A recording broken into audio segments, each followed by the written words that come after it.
Welcome back to the Groundless Ground podcast, the leading edge of integrative mental health. I'm your host, Lisa Dale Miller. You can subscribe to, download, and review the Groundless Ground on iTunes, Google Play, YouTube, Stitcher, TuneIn, and of course, find out more at groundlessground.com. I'm ready to go. How about you? This is a very special episode featuring Judson Brewer, MD, PhD, addiction psychiatrist, author, app developer, and associate professor of psychiatry at Brown University School of Medicine. Judd is a seasoned researcher of mindfulness interventions for addiction and developer of novel habit change apps for abating anxiety and craving. A longtime Buddhist meditation practitioner, Judd is a relentless data hound, not an evangelist. He was among the first researchers to use real-time neurofeedback and fMRI to study meditation and its effects. Our dialogue is devoid of hype and chock full of useful insights on addiction, its true causes, and empirically-based self-applied applications for cessating craving, urges, and unwanted substance use. Judd, it is a real honor to have you take time to be here on the Groundless Ground podcast. Thank you so much. It's my pleasure. So we've known each other for quite a while, and we've seen a lot in the mindfulness world. Yes, we have. You do so many different things. Unlike other researchers, your work is really important because it's practical and people can use some of the tools that you're delivering. I want to get a sense from you how you envision your place in the mindfulness world, as well as in the neuroscience research world, and also the mental health world. Like, where do you see yourself at this point in your work and career? The main guiding compass for me, honestly, is suffering. In my clinical work as an addiction psychiatrist, I see a lot of suffering. I haven't seen great tools for addressing that. And so all of my work, all of my lab's work is geared toward understanding how the mind works and developing pragmatic tools to help people work with their minds and overcome bad habits and addictions. That's my North Star. That's my compass. As an addiction psychiatrist, how would you define mental health? That's a great question. Words matter, and I think mean so many different things to different people. So I would just say pragmatically, the simplest way that I would think about it is not suffering, and the opposite of that would be flourishing. So where we're flourishing, we're not caught up in anxiety, we're not worrying, we're not stuck in an addictive habit loop, and we're really connected with the world, not disconnected. Addiction is such an interesting phenomenon, don't you think? Yes. There's so many problems with how people think about people who suffer with a substance addiction. Somehow, if you have an addiction to a substance, you're living an existence that not only people can't understand, but there isn't anything else in a normal person's mind that's going on. That's something like that. It may not be as extreme as that, but there's something like that a person without substance use problem might actually be suffering from that's similar. Yes, I think we all share this, and it's the degree to which it causes problems that makes us and sometimes arbitrarily define something as an addiction or not. I like the simple definition, continued use despite adverse consequences. We can all look at our own behaviors. How many times are we picking up our phone? Cornel West calls these our weapons of mass distraction. So how much are we picking up our phones despite adverse consequences? That could be minor at first. We're not necessarily going to lose our job, but it might affect our interactions with our significant others, our families, our kids. Another example, people don't think of anxiety as a continued use despite adverse consequences. And there's a lot of interesting research showing that worry, in particular, one of these core components of anxiety, can be reinforced in very much the same way that other chemical or classic addictions are. So I think as we learn more about how the brain works, we all have a much better and more nuanced understanding of what addiction is, what continued use despite adverse consequences really means. And then we can all look at ourselves and see, oh, wait a minute. Maybe I'm fitting into this spectrum as well. And even, especially if we look at the updated Diagnostic and Statistics Manual, like the Psychiatric Bible, where they now have this checklist of 11 items. And so depending on how many items you have, there's kind of more of a continuum of severity as compared to you have abuse or dependence, which is more black and white. Oh, if I don't make the cutoff, I'm not whatever. Well, the reality is, let's just look how many things we can really see manifest in our own lives. One of the tricky things, particularly your great example of our relationship to our devices, there's a lot of disconnection and loneliness in the way our culture lives. Yes. And I live in Silicon Valley, where device culture has been in the culture for a very long time, especially relationally. Honestly, this is a very disconnected place and always has been in terms of human one-to-one connection and friendships and things like that. The device itself is a source of pleasure. Or is it? So this is why I'm bringing this up, because it's always this double-edged sword. There are ways in which the device actually creates good experience, connective experience for people. And then there's also a way in which the device is a gateway to take something like that and turn it into what would become something that gets in the way of daily activities and a sense of joy in life. And I think a lot of trouble happens when people can't make this distinction. I agree. So what are we doing as clinicians to help people make this distinction in a way that it's not been made? Because the ways it's been made are so extreme, I don't think people can actually relate to it. I've seen some kind of anti-technology almost rants where people say, oh, just stop using whatever. And it's kind of like saying, if we're trying to cook dinner, it's like saying, well, stop using your chef knives because they're sharp and they could cut you. Kind of hard to cut a tomato with your finger. Here, if we understand how the software is designed psychologically, then we can work with it. The phone, it can help us navigate a city that we might not be familiar with. So here, I think it starts with understanding our minds, because a lot of the technology is now built around basic psychological processes, and particularly the addictive elements of these. At its core, it's about reward-based learning. Some call it operant conditioning, where this process that was set up to help us remember where food was is still literally the core learning mechanism that we use in modern day. Silicon Valley knows this, and they can say, well, this is how people learn. Let's help them learn how to use our apps, which is fine. I'm not saying this is a terrible thing. What I'm saying is, if we understand how the process works ourselves, then we can learn how to use our phones responsibly. It's like drinking alcohol. That core process, it can be distilled down into 3 elements: a trigger, a behavior, and a result. And if we understand how that works, both in terms of pleasant things, holding on to and getting pleasant things, and then also removing punishing things. Like if there's a behavior that feels good, we keep doing it. If there's a behavior that feels bad, we stop doing it. This learning process is evolutionarily conserved all the way back to the sea slug. So knowing those basic principles already puts us much farther down the road of understanding how our minds work.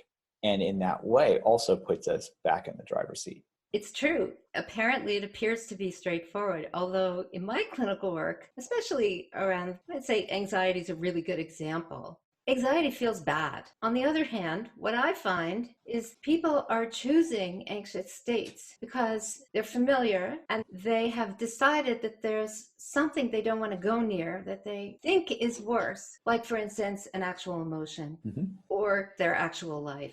They stay within this anxious mind because it's familiar and it feels safe. Even though they suffer, they convince themselves it feels better. The trickiness of the human mind. Right. So one piece to understand there, and I think anxiety is a great example because it is not straightforward. Anxiety in particular, and there's great work by Borkovic and other researchers, he was out of Penn State, that really shows that anxiety can be negatively reinforced, especially with worry thinking. It's helpful to know what this process was set up for. Our brain is set up to try to predict the future. Anything that's uncertain is going to feel uncomfortable. If something feels certain, our brain says, great, I can predict that, so it feels better. Then, wow, I have no idea how this is going to go. And the worry comes in as we try to project ourselves into the future. we simulate basically, and are simulating, okay, what if I do this? What if I do this? What if I do this? The simulations can be helpful. So for example, if it's the weekend and we're trying to decide, if there are two parties we were invited to, something like going to this party versus going to this party, and if we can simulate it well enough, our brain's not going to say, well, I want to go to the party that's going to suck, Unless you're a masochist. Right. So it's going to go to the party that it's going to simulate and find more rewarding. But if there's complete uncertainty, and this is where worry comes in, fear of the future. Oh no, this could happen, this could happen, this could happen. It kind of gets caught in this endless worry thought loop that in itself drives more anxiety. We can just map this out. So if anxiety is the trigger, or there's an unpleasant emotion, like you talk about, it's a trigger, the mental behavior is that we start to worry as a way to try to feel like we're more in control. And then the result is either that avoidance or feeling of control feels a little bit better than the negative emotion. But then when our brain starts to get wise to this, and it just is realizing, well, I'm just worrying. Worry feels terrible. The worry then spirals on itself because it becomes the trigger that triggers more worry, and then on and on and on and on. And then it gets stuck. It goes over this event horizon into the black hole of anxiety. Yes. That's really how anxiety can even become its own addictive behavior, so to speak. It's not our fault. It's just our brain trying to help us survive, trying to help us predict the future. Yet in unpredictable times, especially when there's tons of information around, we get all this information overload. And so our brain says, well, if I just get more information, then I might be able to figure it out. Which of course, when we try to think through things rationally, our brain can't hold that much information in its working memory at one time.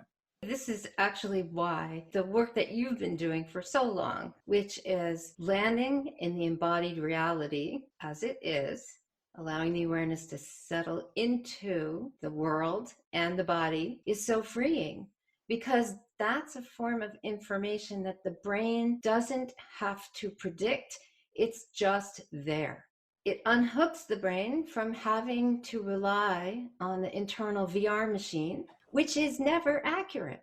All that assessing, all that scenario making really can never come close to the infinite numbers of possibilities that life itself is going to throw in front of a person. Yeah. Which makes anxiety activity very unsatisfying in the end. Frankly, it's the same with depressive thinking, which is just the other side of the coin. There's just a lot of collapse in the system. You can just think of it as rumination. So are we ruminating about the past? This is an overgeneralization, but I think it's pretty true. If we're ruminating about the past a lot, we fall into the depressive category. If we're ruminating about the future, it tends to fall into anxiety. And there are a lot of people with comorbid depression and anxiety. So let's put all this together, because the three things we've just talked about, addiction, unpleasant activity of the mind, and actually technology, we can put these all together because you have been using technology. You've been very involved in building apps to allow people to experience directly craving, what it's like, what it is, and have a different relationship with a substance. You've also been an app for anxiety to help people understand anxiety better. And I think there's also an eating app as well. Yes, we are specifically using the technology to help people work with their addictions. Well, back when we were starting this research, there weren't even smartphones around. And we were getting some very interesting clinical results with some of the mindfulness tools that we were testing. I'd done some work with alcohol and cocaine use disorders and found that mindfulness was as good as cognitive behavioral therapy in helping people not relapse. And then started doing work with smoking cessation and found that it was actually 5 times better than cognitive therapy for helping people quit smoking. At that time, I realized people don't learn to smoke in my office. They don't learn to stress eat in my office. They don't learn to get anxious. Hopefully they don't get anxious in my office. I had this aha moment. This system was set up as context-dependent memory learning, where we learn things in context. So what if I packaged my office and brought it to my patients? Would it be more helpful because it's really right in context? Could it be more accessible? Could it be less expensive? Could it be, all these things that we're looking for with population health level change? Can we make something that is available to many, many people, but still maintains high fidelity and is efficacious? So we started developing, app-based trainings. Started with smoking with the Craving to Quit app, and I'll circle back to that one in a minute because we actually just finished a big neuroimaging study with that one. from that one, we were finding when people were pilot testing it, they were saying that they were changing their eating behaviors. I wasn't thinking too much of that because typically people gain about 15 pounds when they quit smoking. What they said to me was they were actually cutting down on their stress eating and their snacking. And my eyes popped out of my head. And I said, what? I made this assumption. It's like, well, of course they're going to gain weight. But they said, no, they were doing the opposite. And that's when I actually realized that this habit loop was set up around eating. And actually that's where it started. And so we developed this Eat Right Now program and did our first study actually in collaboration with Ashley Mason at UCSF, and found a 40% reduction in craving-related eating in women who are obese or overweight. And mechanistically, it was doing the same thing that we were seeing with the Craving the Quit program, where it was decoupling craving and eating, where people could have an urge and they could ride out that urge. It was really interesting because mechanistically, we were starting to dive into the reward-based learning process on a direct level. How rewarding is this stuff in the first place? Exactly. So, and let's put a pin in that. Let's come back to that as well. Just to finish the story, with that program, people were saying, this is really helpful. And I never realized that anxiety is a big trigger for me to eat. And so I started looking into the anxiety and I was like, wait a minute, this is the same thing. So we developed the anxiety program that's called Unwinding Anxiety and started studying it. And we were finding a dose response effect where as people made it through about module 21, they were having like a 46% reduction in clinically validated anxiety measures. Made it to module 28, they were going up to like 47%. So we were starting to see a nice effect, close to 50% reduction in anxiety after basically 3 weeks of a program. So we then did a clinical study with the most recalcitrant population I could think of. I was like, if we can do it with these guys, we can do it with anybody. So we started studying physicians, because there's this epidemic of physician burnout right now. This is all clinicians, I think.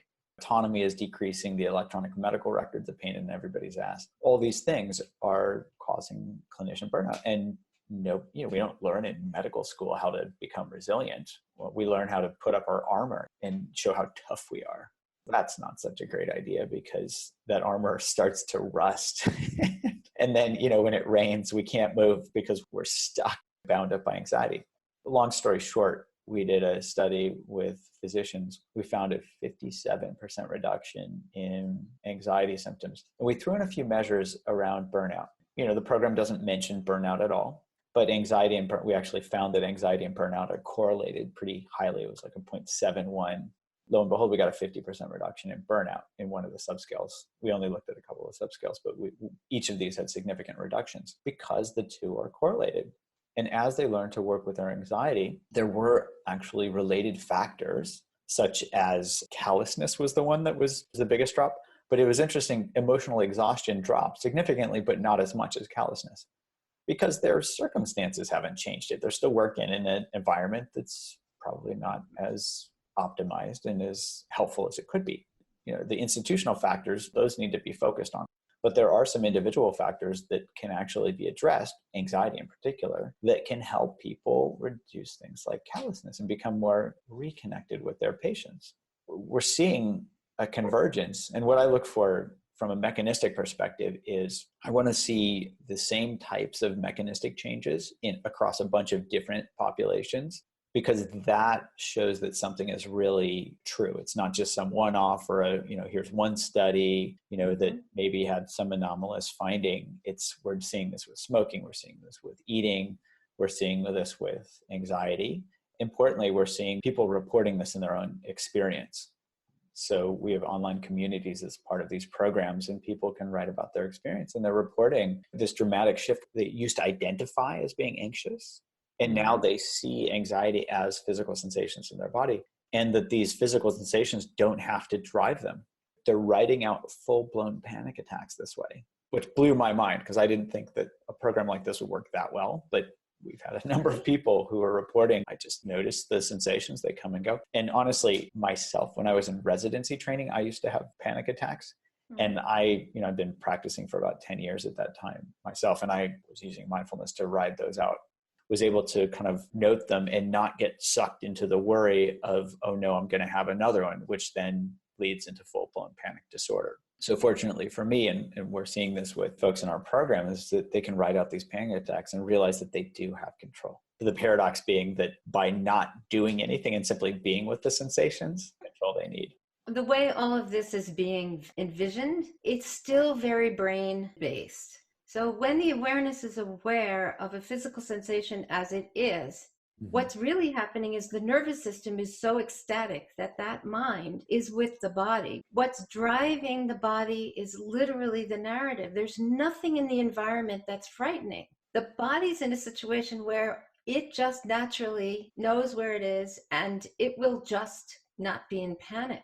So when the awareness is finally with the system itself, everything calms down. People think they suddenly have control because they're aware of the sensation. So now they're thinking, oh, if I'm aware of my sensations, I can calm the body down. But in fact, it's the other way around. And the result occurs naturally because you're finally where you really are, which is probably not in a war zone. You probably don't have a tiger in front of you. You're probably not in a set of adverse conditions, certainly not the adverse conditions your mind has been telling the body it's in and driving it into these kinds of fear states. I totally agree. The control is not about doing anything. Like I need to calm myself down. That by completely letting go almost sounds like a koan.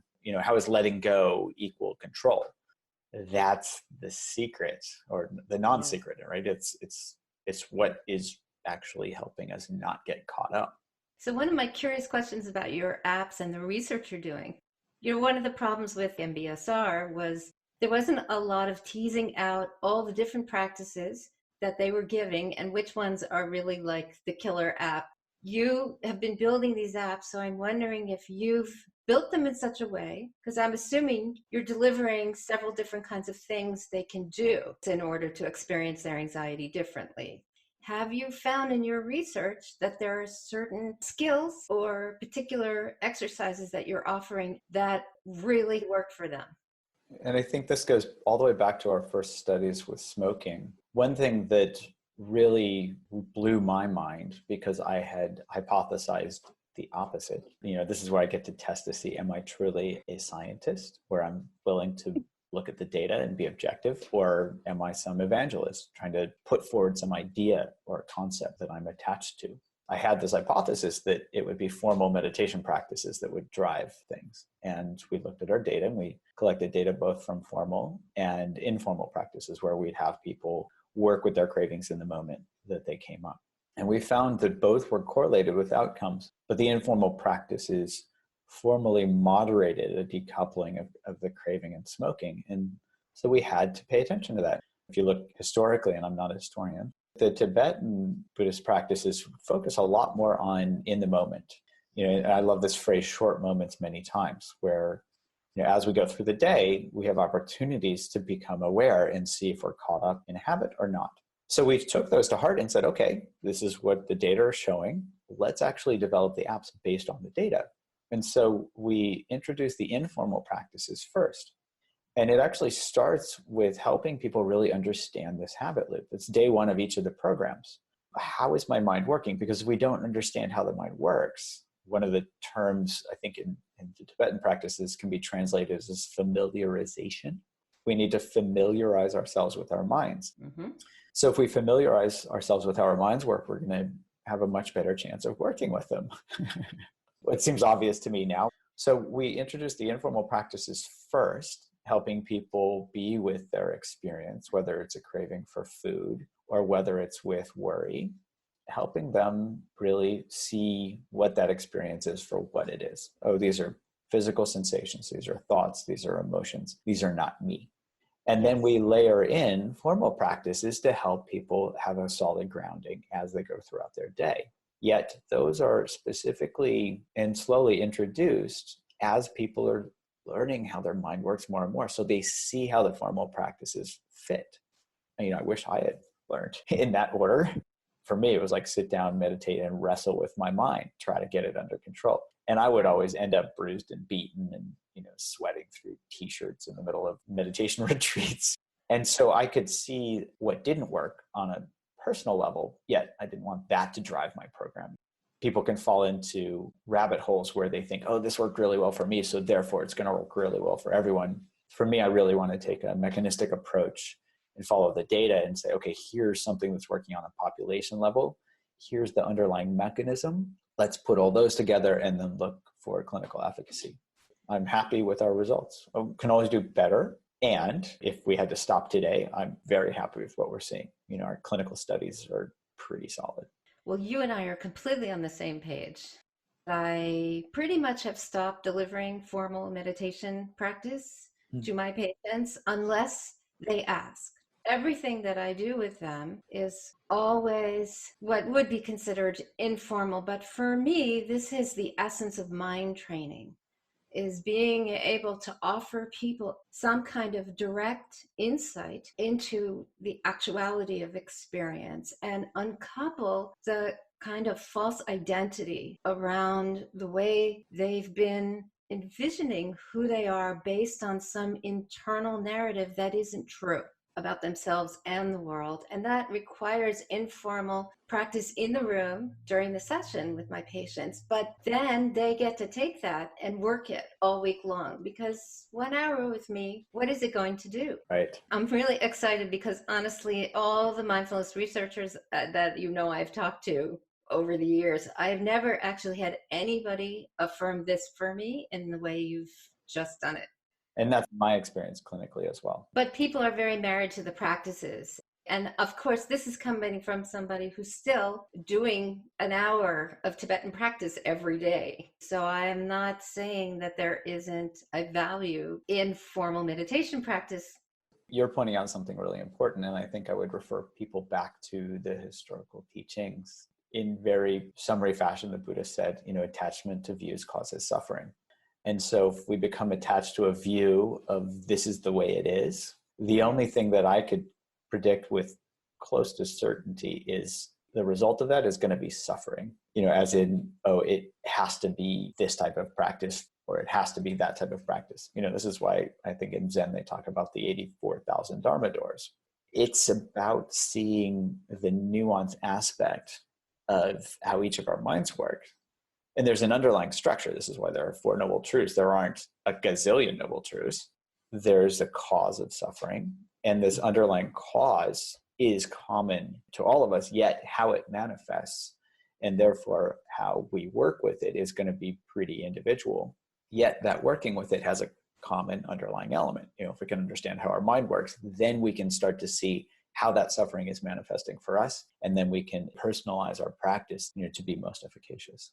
So how about if you and I talk about the state of mindfulness research? You've always been doing different stuff than many of the other mindfulness researchers, wouldn't you say? Some similar, some different, yes. Well, I've been in the field a while. I've had the privilege of being able to do a lot of work and a lot of different work. When I first started getting into this research around 2004, I think, you could almost count the number of papers that were published on 2 hands, maybe include your toes, but there weren't many.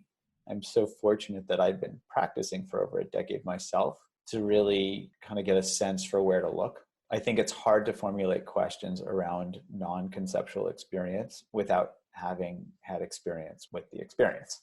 I was blessed with not ever having thought about doing mindfulness research for over a decade before thinking about doing it. And so in that sense, it's been really helpful for how I formulate the questions that my lab studies. And it's also been helpful, honestly, to have a clinical practice because I can see where the rubber meets the road, where people are suffering, and I can also test stuff out.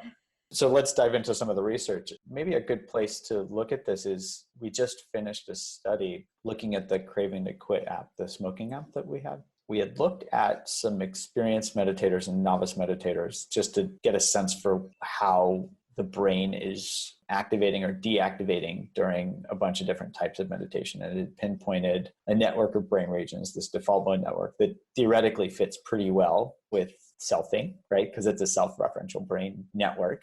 It gets activated when we get caught up in craving, when we ruminate, when we perseverate, when we worry, all these things. So it lines up pretty nicely.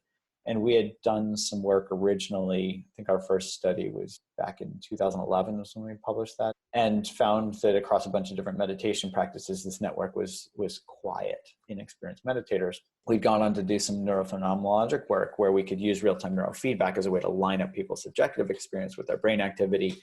And this is where we started to pinpoint that it's that getting caught up aspect. It's not just the craving itself, but it's the getting caught up in whatever it is that seems to be correlated with at least the posterior cingulate cortex.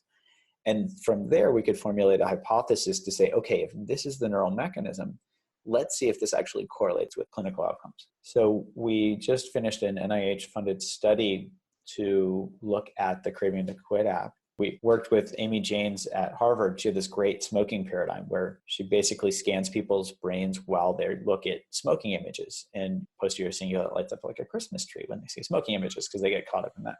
We could scan them at baseline, look at their activity, and then randomize them to get Craving to Quit or the National Cancer Institute's app. And then a month later, we could scan them again and see if changes in that brain activity predicted clinical outcomes. So here we could prospectively link up neural mechanism with a specific intervention that theoretically targets that brain region or that network. And we could line that up with clinical outcomes. And the long story short was that we saw a very strongly significant correlation between a reduction in posterior cingulate activity and a reduction in cigarette smoking, only in the Craving to Quit app. No correlation in the control app at all.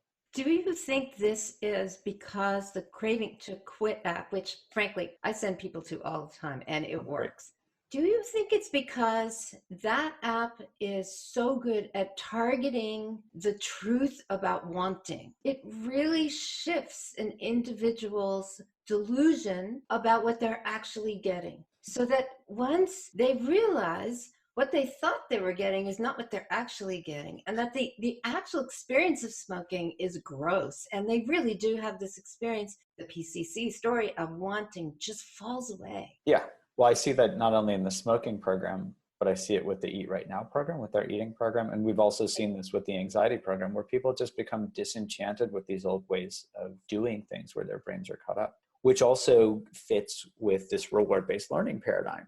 Because not only do we become disenchanted with this old behavior, what's it like when I eat a whole sleeve of Oreos? It doesn't feel very good. So we're less excited to do that the next time if we can bring that awareness and remember, oh, this is what it was like last time, right? As we simulate into the future, the simulations are based on past experience. But at the same time, that opens the door for what I think of as the BBO, the bigger, better offer. Have you heard this term? No, tell me. Where it came from, or if I just made it up. But anyway, it's helpful to think about a bigger, better offer, because that's what our brain's always doing. It's constantly comparing. If it starts to see that one behavior is not that rewarding, that opens up the space for the BBO. Oh, well, what is more rewarding?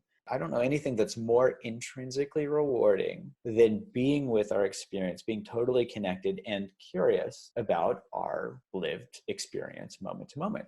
So it opens the door for us to just drop in and see how rewarding mindfulness practices are themselves. This is why I love curiosity. This feels great, and we don't become habituated to it, right? It's not like, oh, if I feel anxious, I go look at cute puppy videos on YouTube or something, because our brain says, okay, this is nice. And then it gets habituated and it's like, well, I need cuter puppies, or I need puppies and kittens, and I need puppies, kittens, and babies. We're going to run out of cute things to look at.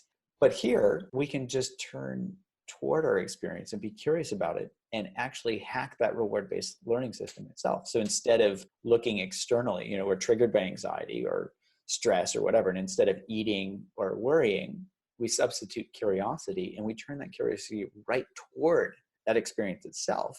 We can flip the valence from unpleasant craving to curiosity, which feels better. And then that's intrinsically rewarding, and our brain says, I'll have some more, please. Because presence is so rich and it's so natural. And it's the one thing that, for me, modern culture cuts off in people very early in their lives. It's very difficult to settle in a nervous system that is either agitated or collapsed chronically. And I would say pretty much everyone I've ever worked with in all these years I've been doing this, who has any kind of difficult relationship to a substance, has the underlying nervous system dysregulation that's driving the entire need to try to ameliorate it through a substance.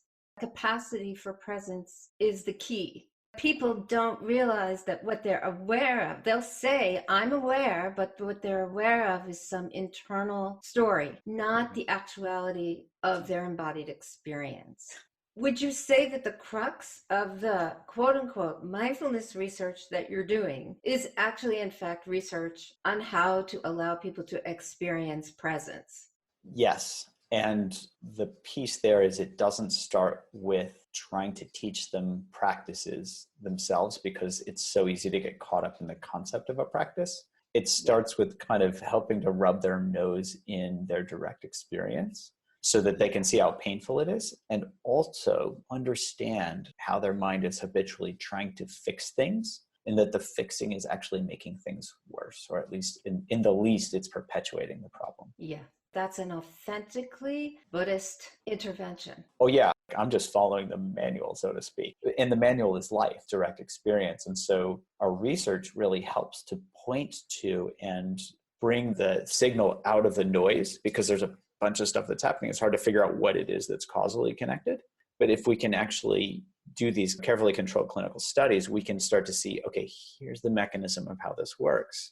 And then and that mechanism happens to line up perfectly with the Buddhist theory. It's awesome because I don't have to defend my theories. I don't care. I just want to find what's going to reduce suffering for people. We might as well start with what has outcompeted everything else from an evolutionary perspective. If you take a Darwinian view, nothing else has outcompeted these simple concepts for thousands of years, literally thousands of years. How do you think we can have an impact on addiction treatment in general at this point? Because it's such a mess. Yes. So here I would say as clinicians, so for any clinicians listening, it's about really understanding our own minds and understanding that commonality of the human experience, because then we will be able to put ourselves in our patient's shoes much more readily and easily, and we won't mistake their experience or make assumptions. That's the first place to start. Is if we can't understand our own experience, how the heck are we going to understand anybody else's? From that wisdom, that's where we can really make a difference, because we won't just be formulaically saying, oh, do this, or I'm going to write you a prescription for this, or I'm going to follow some manual. But we'll really understand where somebody's suffering is coming from. We'll really understand where they're tripping themselves up. And from there, instead of putting a Band-Aid on, we can get right to the source, clean out the wound, and provide the right treatment. And that right treatment is then helping our patients understand their own minds. I think of this as like a very simple 3-step process where it's like, 1 is help them map out their mind. 2, help them see how being caught in those habit loops is not that helpful for them. Intrinsically, not in a thinking way, but in an embodied way, so that they become motivated to change. And then 3 is to really get a taste for the bigger, better offer, whether it's curiosity, kindness, connection, all these things that help us move from that scared little tight ball to this open, connected being. It's dopamine-rich experience because it's always different. Well, I would be careful about saying dopamine-rich experience. Really? So dopamine is set up to help us remember where things are, and it also is set up to motivate behavior. Dopamine, from what I've seen, both my research and many others, is it actually makes us restless and drives us to do something. And this has been shown pretty clearly where, we first get that dopamine hit when there's something surprising, and that helps us learn something new. Oh, here's this food source. And then it starts firing in anticipation of receipt of reward. That firing in anticipation says, go get it, go get it, go get it. So my patients with any type of addiction, they're not chill. They say that they feel restless as all get out until they call their dealer. And that anticipation piece is their dopamine going crazy, firing, saying, do this, do this, do this. That is so different than the peace and calm and joy that comes with any of these mindfulness practices. We haven't done these specific studies ourselves, but I would eat my shoe, as one of my old professors used to say, if this is a dopamine related thing. I'm almost certain mindfulness has got to be some other or combination of other neuropeptides or neurotransmitters. So that would be such an interesting place to do research, because obviously experiences like awe and wonder and interest, these states are pleasurable. There must be some other kind of pleasure that's not necessarily reward network associated, both in the body as well as in the brain. Yeah. And I think that gets down to direct experience. So we can all explore this ourselves. So for example, there's a difference between excitement. Excitement gets us all contracted, like, ooh, and joy, which is more open and connected. Like curiosity, does curiosity feel more contracted or expanded as compared to excitement? So that openness itself, if it's not dopamine mediated, there must be some other thing in place when you're experiencing openness, curiosity, awe. Yes. And until we figure that out, the good news is we can all experience this in our own direct experience. We don't need radio tracers to try to map out the neural systems. We can use our own bodies as the playground or the laboratory and explore, oh, what's it like to want something, to be caught up in a craving? What's it like to be curious about that craving? And we can start to see that flip right there in that moment. And right there is a rich, rich moment of mindfulness. Oh, this is craving. Oh, this is curiosity. You've totally blown my mind, Judd. Now you've made me incredibly curious. Now I know there's no dopamine running around in my brain. It's something else. I know we are coming to the end of our time. You do go around, you train people, you teach people. So I think you're coming here pretty soon.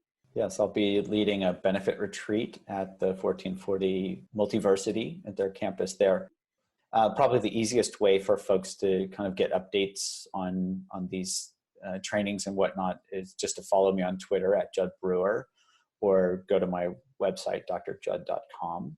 There's information for this retreat, which is coming up mid-April. It's a weekend. 100% of the proceeds will go to help create scholarships for underserved and underrepresented minorities in my lab. Be at the 1440 Foundation exploring the difference between craving and curiosity, for example. Some meditation, combining that with conceptual learning. Folks are interested in the apps. They can find more resources on drjudd.com as well. Craving to Quit, the Eat Right Now, and the Unwinding Anxiety program. If somebody wants to support your research at Brown, is there a way for people to be able to support the research? Oh, I would love that. Yes. They can just send me an email, judson.brewer@brown.edu, if they're interested in supporting any of the work we do, whether it's scholarships for underrepresented minorities or any of the research that we do. Because I really think that of all the mindfulness researchers, you spend so much of your energy working on addiction. And this is a place where, as you said, the rubber meets the road, and these practices really help people. They create change almost effortlessly. Once you point somebody in the right direction, it's as though the mind is already set up to have these kinds of insights and then just allow the experiences to unfold for people. Yes, that's the aim. And I'll actually mention one more thing for any clinicians listening to this. I just put together a series of short video-based trainings that'll be free to introduce people to where willpower fails, for example. Some of the research and efficacy studies around mindfulness, how we can hack this reward-based learning system. Those will be available probably through my website. We'll link people to the CME and the CEUs to get continuing education credits for that. That won't be available for the next couple of weeks, but they can certainly bookmark our website or again, follow me on Twitter, and I'll announce when those things will be available. The aim here is just to provide a resource for people to learn, good, accurate, and up-to-date information on these things. One of the bonus modules is around clinicians learning to work with empathy fatigue, develop resilience. Well, thank you so much for taking your time. It was great to have you on the show. It was my pleasure. This was really fun.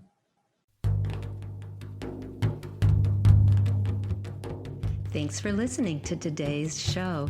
To get in touch, please visit groundlessground.com. Let's dedicate our efforts to the healing of our planet and all its inhabitants. See you next time on the Groundless Ground.